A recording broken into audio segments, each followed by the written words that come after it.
समान विषमता, आर्थिक विषमता आम्हाला समाप्त करायची आहे।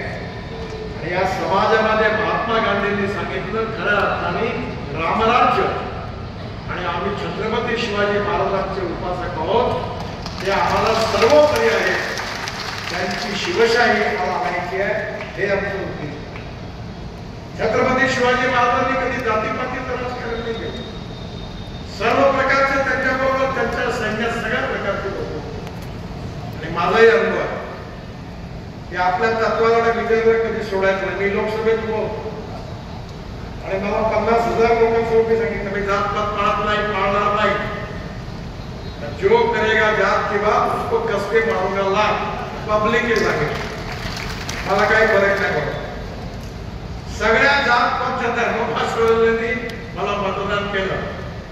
या समाजामध्ये आम्ही एक आहोत। अलग भाषा, अलग वेश, फिर भी हमारा एक देश। आमचा राष्ट्रवाद आमचा आत्मा आहे।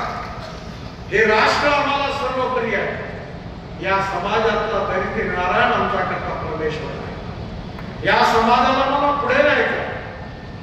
उच्च नीचतेचा भाव, जातीय वाद, सांप्रदायिकता, अस्पृश्यता समूळ नष्ट करायची आहे।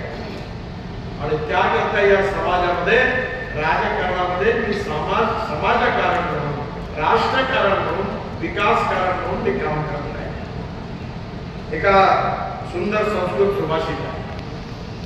त्या संस्कृत सुभाषितामध्ये त्याचा अर्थ असा आहे की सूर्य ज्यावेळी सूर्याचा अस्ताला जाईल, चंद्राचा प्रकाश नाहीसा होईल, तारे सगळे समाप्त होतील, त्यावेळी सगळीकडे अंधार पसरेल।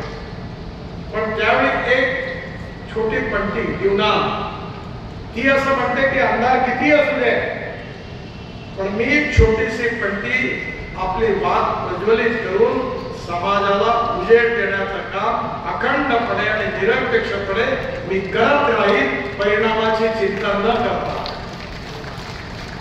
तसं हरिभाऊंनी त्या पंक्तीसारखं आपलं आयुष्य एका दिशेने, एका विचाराने, निष्ठेने, कर्तव्यनिष्ठेने, चिकाटीने, समर्पित भावनेने समाजाच्या सेवेकरता समर्पित केलं।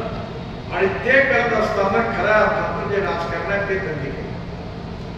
आजकाल ज्याला पॉवर पॉलिटिक्स म्हणतात, सत्ताकारण म्हणतात, ते नाही आहे। तो बोलता ठिगडी